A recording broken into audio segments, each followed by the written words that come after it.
ムキムキになりましたね。ムキムキになりましたよ。すごくクオリティが高くて、人間が描いたかどうかっていうのは見分けることがすごく難しいです。塗りとか線画とか絵作りは本当にクオリティが高くて、流行りも取り入れられる仕様になっているので、絵を描く作業自体が好きな方は AI に作業取られたってモヤモヤしちゃうポイントかもなって思います。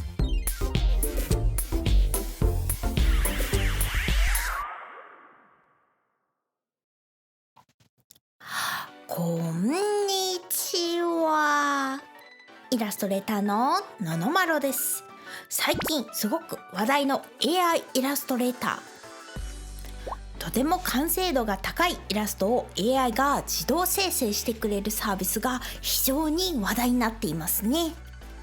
中にはイラストレーターの仕事を奪われると震えていらっしゃるイラストレーターさんやイラストレーター志望の方々がいらっしゃるのではないでしょうか。今回はイラスト AI とは何なのか、本当に仕事を奪われてしまうのか、問題点はないのか、このあたりを実際に AI サービスを使ってみて、現役のプロイラストレーターの目線からお話ししていきたいと思います。もう本当にイラストの仕事を AI に奪われるんじゃないか、イラストレーター終わりだって思っておられる方や、使ってみたいけどちょっと詳しく分かんなくて怖いな、危ないんじゃないのって思っておられる方、ぜひこの動画が参考になればいいなと思います。まず AI とは何なのか、仕事奪われるなっていう考えている人の中にはちょっと誤解してる方が多いんじゃないかなって自分見てて思ったので、ちょっとお話をしたいと思います。イラストに活用するにあたってはものすごくね、噛み砕いて言いますとショートカットのようなものだと考えてください。皆さんパソコン使う時にコントロール Z で1個前に戻ったりとかしますよね。ああいうのをイメージしていただけると分かりやすいと思います。線を思い通りに描けなかった時とかミスした時とかに一つ前まで戻ることができる機能ですね。これをアナログとか手動とかでやろうとすると、もう消しゴムで一生懸命消して前の状態も思い出して消して描いた線を引くってことをしないといけません。一方ね、パソコンではもうコントロール Z 押すだけで一発でできます。これは前の状態っていうのをパソコンが記録してくれるからこそできることです。それと同じ役割を担うのが AI です。AI は人間の作り出した行動を覚えて、それを人間に役立つ形で出力してくれるように人間によってプログラムされたコンピューターです。この学習を機械学習といって、機械学習した AI がコンピューター自ら学ぶ対象を決めて学習していくことをディープラーニングと言います。これはよく聞く言葉ですね。イラスト AI で言うと、イラスト掲示板などからどんどん学習をしていって、こういうイラストはこういうパターンがあるんだなっていうことを自ら学習していって、学習した内容をもとにお題に対してイラストを出力してくれるという仕組みです。この膨大な学習から何かをアウトプットするという仕組みがまさに人間の知能と同じだということで、人工知能AI と名付けられたゆえんになりますね。ではちょっと難しい話をしてしまいましたが、さっきお話ししたことを頭の隅っこにでも置いておきながら、実際にね AI イラスト生成サービスを使っていきたいと思います。今回は今クオリティがめちゃくちゃ高いと話題になっているノベル AI ディフュージョン、通称ノベル AI を使います。イギリスのイラスト AI です。もともとは、小説を書いてくれる AI で、一行の英文を先読みして文章を書いてくれるものでした。ついこの間 AI がイラストを自動生成する機能が実装されました。使用するにはこちらノベル AI のサイトに行きまして、まずアカウントを作成します。メールで本登録が完了したら会員になっただけの状態です。イラスト生成のためには有料の登録に進みます。一番下のタブレットプランで十分画像が生成できるので、今回はタブレットプランにしました。これで準備ができました。早速画像を生成してみたいと思います。ここの画像を生成するを選んで、ここに文字列をどんどん追加していくことで画像を生成することができます。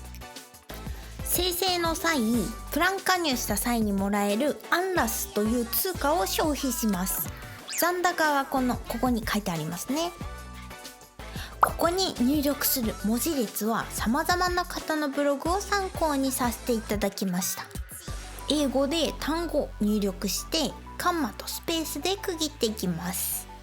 ピクシブとかのタグ付けみたいな印象ですね。まずはイラストレーション、One boy、キュートフェイス、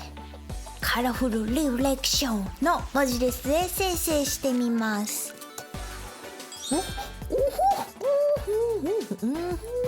かわいい。要望通りのかわいい顔の男の子の画像が生成されました。右側には生成した画像の記録がずっと残っていくシステムですね。UI がめちゃくちゃわかりやすいなーって使ってて思いました。これだけ少ない要望ですが、きちんと人の絵になっていますね。しかもクオリティも商業絵のレベルです。すごい。ここにね、どんどん文字列を追加していき、イラストの要素を足していくっていう使い方をしていきます。何回かやってみて顔のアップばかり出てきてしまったので、お洋服を指定するバックフッティングを追加します。アングルを指定するダイナミックアングルを追加していきます。もうめっちゃ楽しい。これもうずっと永遠にやってられる気がします。でね、ちょっと話それるんですけど、この文字列にねワンボーイが入っているので、この可愛らしい顔なんですけれども、でも男だなんですよね。 AI なるほどね。AI なるほどね。興奮してきます。そしてここのバリエーションをクリックすると18アンラスを消費して別パターンを生成してくれます。どれも顔つきがだいぶ違いますね。どの顔もね大変好みですね。なるほどね。なるほど。んで全身をねどうしても入れたかったんで、ワイドショット、フルボディ、スカイ、グリー、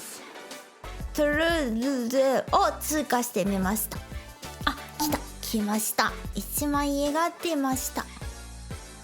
こういう風にね、こういうイラストが欲しいなっていうイメージ通りの画像を生成するためには、ここに入力する文字列の研究が本当に必要だなって感じました。私もねこの絵に至るまで30分ぐらいかかってます。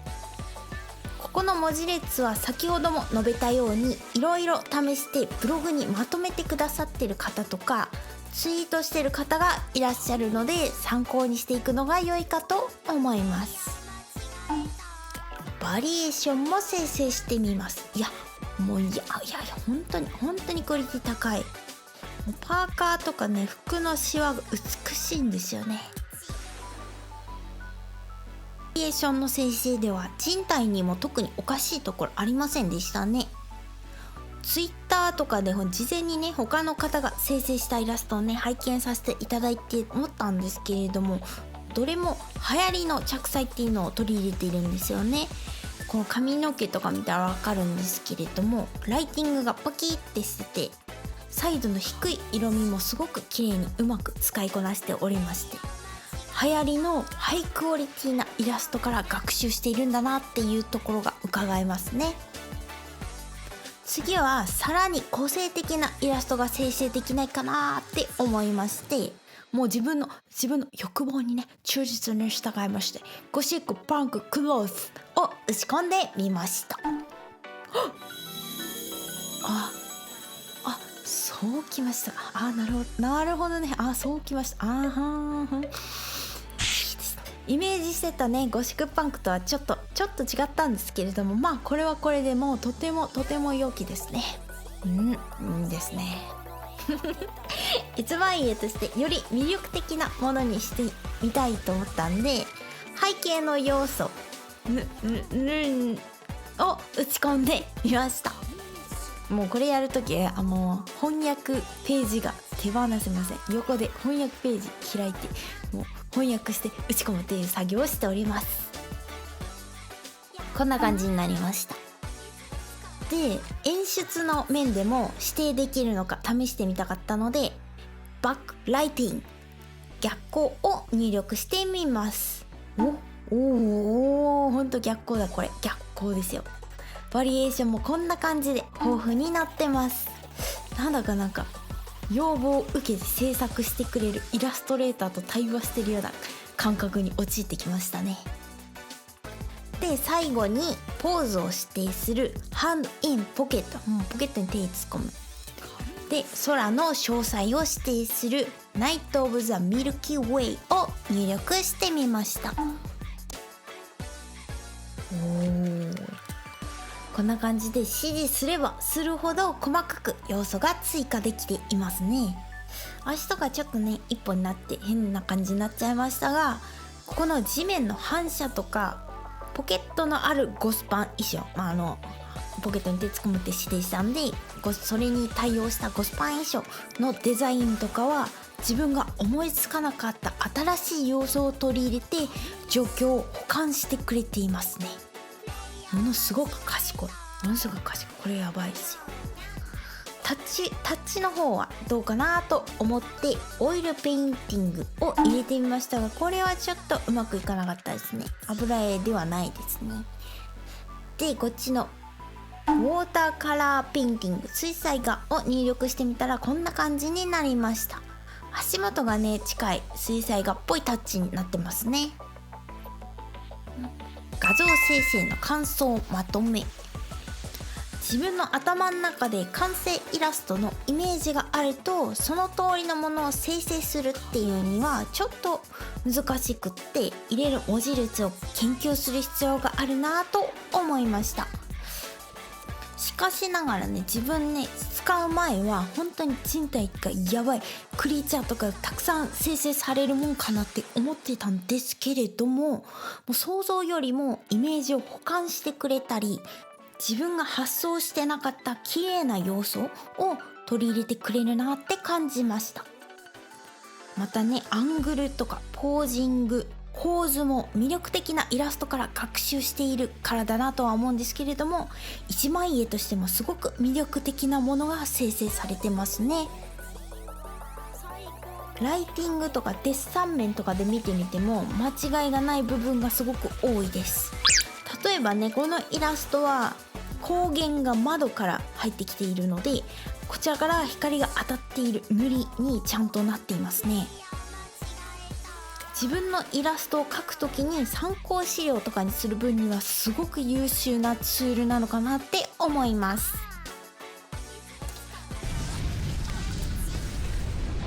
次に自分のイラストを元にイラストを生成するという機能があるみたいなので使ってみます。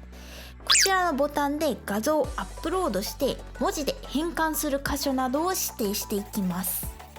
で、初めねこっちの画像を使ってたんですけれども、この背景とか自分が作ったこの個性的なアクセサリーとかが単語で説明しにくくてちょっと今回やりにくかったんで、こっちの方の画像を使ってみたいと思います。これならねシチュエーションを単語で説明しやすいのでいいと思いました。で、ここのね右下の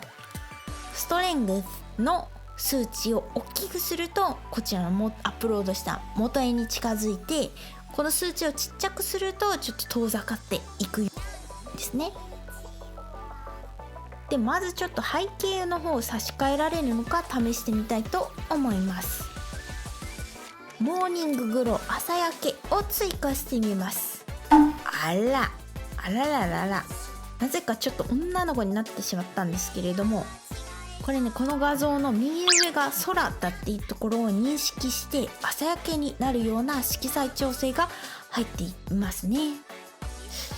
あら、かわいいな。なんでだ、かわいいな、びっくりしました。このね、元のイラストそこまでね質感を詰めてないんですよ、塗りを。なんですけれども、きちんとここのカクテルとか背中とか顔のアングルとかバッチリ認識して書き換えてくれてて、ちょっと感動しました。嬉しいです。自分だけかもなんですけど、カメラの認証機能もそうなんですけど、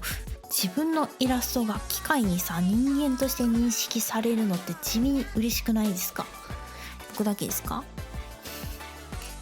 次になんとかね、この男の子にしてほしいんで、男の子にしてもらえないかなと文字列を試行錯誤しまして、ハンサムボーイを追加してみました。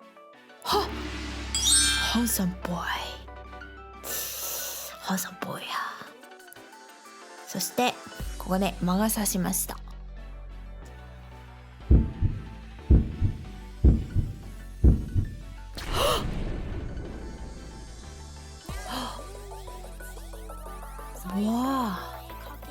うわー、ムキムキになりましたね。ムキムキになりましたよ。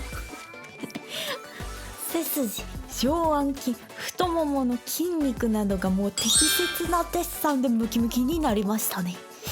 やばいな、これオーバーテクノロジーを手に入れてしまった気持ちです。僕にはね、この筋肉ちょっと描けないのに、僕の絵がムキムキになってしまって、ちょっと大変混乱しておりますが、すごい、これはすごいですね。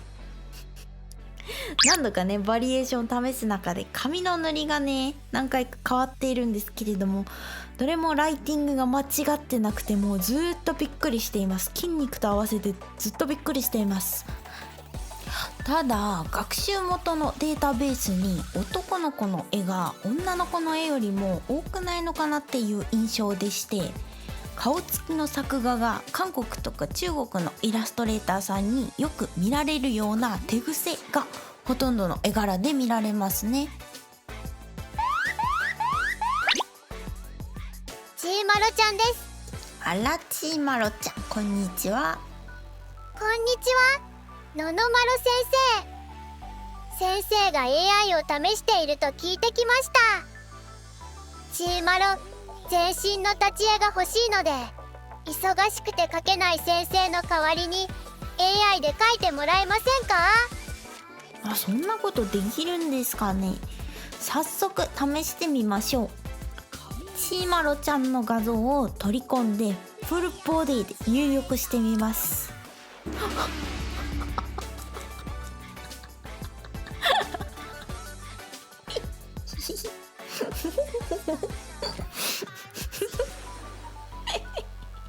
失礼しました。ストレングスの数字がちょっとちっちゃすぎたみたいですね。大変グラマーな地位になってしまいましたね。ストレングスの値を上げて元絵をどんどん取り入れていきたいと思います。ちょっとズボン取られてびっくりしちゃってますがね、足の先生は成功しましたね。よかったですね。またねここからいろんな単語を入れて調整していきます。この足が一番自然でいい感じです。ちーは満足しました。よかったね。まろち、この立ち絵でもいろいろ試してみたんですけれども、何体かはちょっと衣装の都合上難しかったですね。で、生成するたびに顔のタッチが絶対変わってしまうんで、マロチ感なくなって違うキャラっぽくなってしまうんですけれども、和服風のアレンジ衣装ができたり、顔つきとか髪型が変更できたりしましたね。画像を元にした生成の感想まとめ。元のイラストによっては思い通りにいかないものもあるんですけれども、言葉で説明しやすいものとか背景ありのイラストとかはうまく変換しやすいなと感じました。ストレングスの数値が上がるとクオリティがすごい高まっるんですけれども、元へとかけ離れてしまって髪型だけ変えたいとかポーズを変えたいっていう指示部分だけを変更するっていうのはちょっと難しいな、今の段階では難しいなって思います。でストレングスの数値が低いままだとちょっと商業利用するほどのクオリティには至らないラフっぽい感じになるかなって印象があります。自分の使い方がまだまだ未熟っていうのもあるかと思うので、入力するワードが研究できればよりうまく先生をコントロールできるのかもしれないなって思います。イラストレーターとして活用するには結局仕事奪われるのかという話です。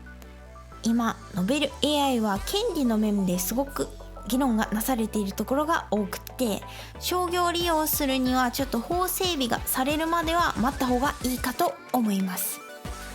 一旦それを考えずにこのまま商業利用が可能になった場合はイラストレーターの作業の多くの部分をすぐ担ってくれると思います。特にクオリティの面を見ると描写力すっごく高くって、またハイクオリティなイラストから学習をしているので、構図とかデッサンとかライティングのなどの演出もすごく魅力的な仕上がりになっています。塗りとか線画とか絵作りは本当にクオリティが高くって流行りも取り入れられる仕様になっているので、絵を描く作業自体が好きな方は AI に作業取られたってモヤモヤしちゃうポイントかもなって思います。それが楽しくてね、イラストレーターやってる人もすごく多いと思いますので。ただイラストレーターには自分が思うには最も大事な作業がありまして、その絵が人から見て魅力的に見えるのかどうか、あとはクライアントとかそのイラストを見たファンの人が何を求めているのかっていうのを見極めて想像する部分になりますね。例えばね、依頼をもらった時に先方がどんなものが欲しいのか、例えばかっこいい男の子と一言で発注されたとしてもいろんなかっこいいがありますから、もうクズなのかゲスなのか、それと王子様的なかっこよさなのか、そういうのを全部汲み取ってイラストに落とし込むという作業には人間の判断力が必要になります。またね、今回使ってみた時のように生成された画像のデッサンがおかしかったり違和感があったりした場合に、それを修正するにはイラストの描画の技術が必要になります。なんかおかしいなっていうのを何がおかしいのか具体的に気がついて修正するっていう作業にはイラストを描く作業の中でも特に難しい作業になります。また AI の学習元のデータベースにないもの、イラストのタッチとか顔つきとか新しい概念の装飾みたいなものとかは直接自分で描く必要が絶対にありますね。でさらにイラストレーターは人気商売って言いますか、ブランディングによって売り上げを伸ばすこともできます。つまりこの絵描きさんが描いたからこの絵が好きだとか、この絵描きさん描いたから嬉しいとかいうファンの方々とか消費者の気持ちが関わってくるっていうことですね。そこは本当に人間のイラストレーターにしかできない強みなのかなって思います。問題点。悪意を持って AI サービス利用するのは本当もう論外なんですけれども、悪意を持った使い方に巻き込まれてしまったりする恐れが十分にありますね。例えば著作権の問題ですね。今ねすごい問題として議論されているのは著作権についてなんですけれども、今回紹介したノベル AI は学習に用いたデータの中に海外の二次元画像サイトであるダンボールの画像を多く含んでおりまして、二次創作とか無断転載された可能性のあるイラストを元にして画像を生成している場合っていうのがあります。またツイッターで話題になっていた事件がございまして、追いかけ配信していた絵描きさんが途中経過をスクリーンショットされて、それを無断で参考画像として使用されてしまい、先に完成をさせて SNS に投稿されるっていう事件も起こってますね。に AI が描いたものではないっていう証明がすごく難しいこと。今回使ったノベル AI すごくクオリティが高くて、人間が描いたかどうかっていうのは見分けることがすごく難しいです。そのため AI が描いたんじゃないのって疑われたり、人に描いてもらったイラストが本当にその人が描いたものかどうかっていうのが見分けがつかないんですね、見ただけでは。っていう状況に陥ることが予測されますので、イラストレーターや創作活動を行っている方々はそういう事件に巻き込まれない自衛のために制作過程を保存しておき、これは自分が書いたものですよっていざという時に証明できるようなデータが必要になってくるかもしれないなって思います。スクリーンショットでもラフのレイヤーでもいいですし、クリップスタジオのタイムラプスとかでもいいと思います。まとめ。以上、画像生成 AI サービスノベル AI を使ってみて、その性能やイラストレーターとして何を考えるべきかを考察してきました。問題点とかね、恐ろしい話もしたんですけれども、私個人の意見といたしましては、 AI のような新しいテクノロジーはどんどん仕事に取り入れていきたいと考えています。そもそもね、 AI というのがどういう仕組みなのかと、人が作り出したものをプログラム化して学習するシステム、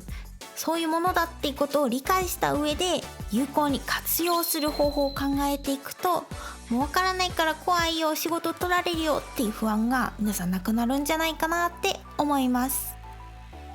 AI はね、新しい技術であるので、著作権とかモラルとかの問題はたくさんあると思います。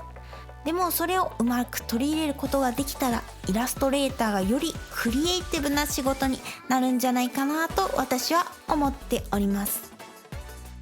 今後どんどん法整備やルール面での明確化が進んでいくと思いますので、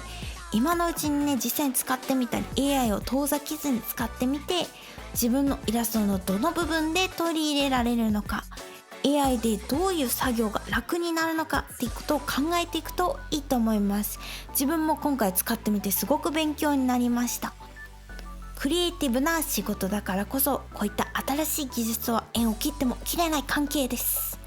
なので、こういったテクノロジーに関する情報収集は常に大事だと思っております。以上、イラストレーターは AI に仕事を奪われるのかというお話でした。皆さんもしノベル AI 使われたら、使い終わった後に解約をしないといけないので、お忘れなきをご注意ください。またこの動画を見て、ここが間違ってるよとか、他にもこういう問題点があるよっていうことがあったら、ぜひコメント欄に書き込んでください。その他にも自分は AI についてこう思うっていうご意見とか、こういう活用の方法もあるよっていう情報がございましたら、ぜひぜひ書き込んでもらえると嬉しいです。ののまろのクリスマスケーキができました。プリロールさんとのコラボレーション。ののまろが一生懸命絵を描いたサンタマルチーを職人さんが一つ一つ丁寧に手張りをしてくださっています。このケーキを食べると画力が上がるとか上がらないとか、ぜひ食べてね。僕と一緒にクリスマスを楽しみましょう。このチャンネルではお絵描きに関する情報を発信しています。よろしければぜひチャンネル登録とグッドボタン押していただけると制作の励みになりますので、よろしくお願いします。それではののまろでした。